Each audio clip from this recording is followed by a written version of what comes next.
இப்போது புதிய அறிமுகம் ஆச்சி ஹோட்டல் சாம்பார் 50 கிராம் ரூபாய் 20 மட்டுமே.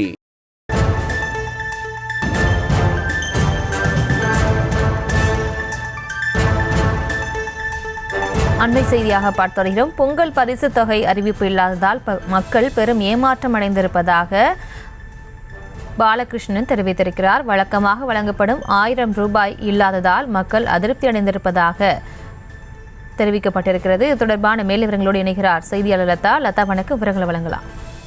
வணக்கம்.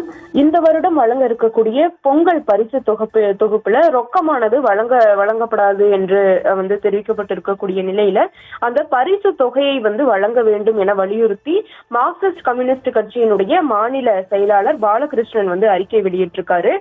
அந்த வகையில அவர் வெளியிட்டிருக்கக்கூடிய அறிக்கையில வழக்கமாக வழங்கப்படும் பொங்கலுக்கான பரிசு தொகை அறிவிக்கப்படாதது மக்கள் மத்தியில அதிருப்தியை ஏற்படுத்தி இருப்பதாக அவர் குறிப்பிட்டிருக்கிறாரு. மேலும் மத்திய தமிழக நிதி அமைச்சர்கள் ஒன்றிய அரசு தமிழ்நாட்டிற்கு நிதி வழங்குவதில் பாரபட்சமாக நடந்து கொள்வது, இயற்கை பேரிடருக்கு தமிழ்நாடு அரசு கோரிய நிதியை தராமல் சொற்ப நிதியை வழங்குவது, இந்த மாதிரியான பல காரணங்கள் இருந்தாலும் கூட இருப்பினும் பொங்கல் பண்டிகைக்கு நிதி பற்றாக்குறையை காரணம் காட்டி அந்த ரொக்கத்தை வழங்க மறுப்பது பொருத்தமானது அல்ல என்றும் குறிப்பிட்டிருக்கிறார். எனவே தமிழ்நாடு அரசு நிதி சிரமம் இருப்பினும் பல்வேறு நலத்திட்டங்களை நிறைவேற்றுவதை போல இந்த ஆண்டு பொங்கலுக்காக அனைத்து குடும்ப அட்டைதாரர்களுக்கும் பரிசு தொகையாக 1000 ரூபாய் வழங்கிட முன்வர வேண்டும் என்று மார்க்சிஸ்ட் கம்யூனிஸ்ட் கட்சியின் சார்பில் வலியுறுத்துவதாக அந்த அறிக்கையில் குறிப்பிட்டிருக்கிறார்.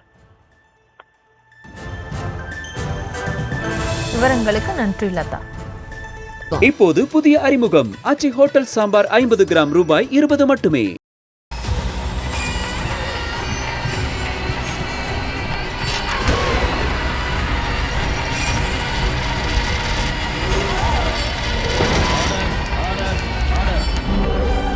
நிகழ்தகவு குற்றங்களின் மறுபரிமாணம் நாள்தோறும் இரவு 10 மணிக்கு இணைந்திருங்கள் நமது நியூஸ் தமிழ் தொலைக்காட்சியோடு.